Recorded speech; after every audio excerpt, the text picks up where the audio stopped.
The 10 News Weather Authority, always watching and tracking for you from the JES Weather Center.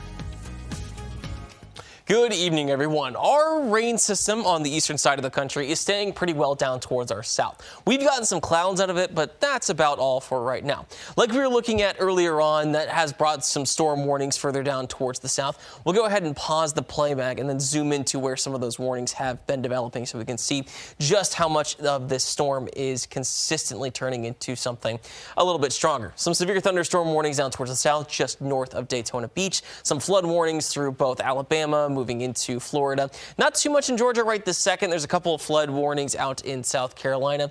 And where we were looking at tornado warnings earlier on, not seeing too much that have spawned right this minute, which is good news. Fewer tornadoes there are, the better for everybody involved. As we get towards Monday, that system will start to dry out. There's a couple showers lingering on in South Carolina, but we're going to still stay pretty dry. And then going into Tuesday, we dry out even more. There's lots of sunshine there. It really takes until Friday for any new rain to head our direction. So through the night, temperatures are going to fall consistently to around 30 since there's not really much to hold on to a lot of heat or bring in extra cool air. This is just a similar cool down to what we had yesterday. Still in the mid 40s at 8 p.m., but then under the 40 mark by midnight. We'll get to lows mostly around 30 degrees or into the upper 20s. Now we are going to have a little bit of wind tomorrow coming mostly from the northeast. The wind itself isn't too much of a nuisance, but the direction is kind of showing what's to come our way.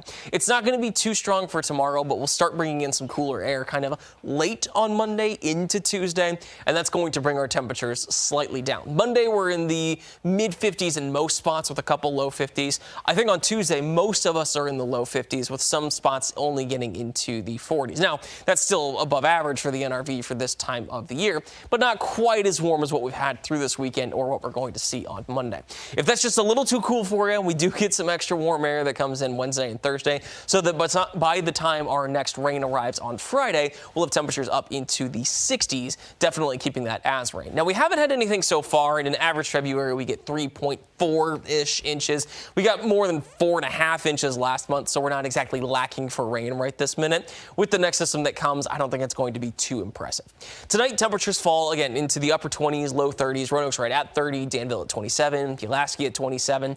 Monday, most of our temperatures are back up into the 50s, holding the pattern that we've had for a while. We bring in some slightly cooler air. The high pressure that keeps us clear does change our air pattern a little bit. So lots of low 50s on Tuesday. Bedford's at 52, Floyd at 50. On the extended forecast, temperatures bounce back pretty quickly after that. Lots of mid to upper 50s, even 60s as we get towards the end of this week. Friday brings some showers. Saturday's got some leftover sprinkles, but that is another nice weekend after a weekend that has been shaping up really, really nicely. I think the last 6 hours of it look pretty good too.